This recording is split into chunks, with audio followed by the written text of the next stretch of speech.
साताऱ्यातील भुईंज हद्दीत एसटीची दुचाकीला भीषण धडक। त्र्यंबकेश्वरहून पलूसकडे जात असताना झाला अपघात। या भीषण अपघातात एसटीने घेतला पेट। एसटीतील सर्व प्रवासी तत्काळ खाली उतरल्याने मोठा अनर्थ टळला।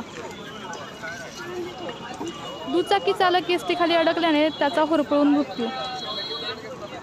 अग्निशामक दलाच्या 2 गाड्या घटनास्थळी दाखल। भुईंज पोलीस घटनास्थळी दाखल।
सर्वप्रथम पाहण्यासाठी आजच सातारा न्यूजला YouTube चॅनलवर सबस्क्राइब करा, लाईक करा, शेअर करा आणि बेल आयकॉन प्रेस करायला विसरू नका।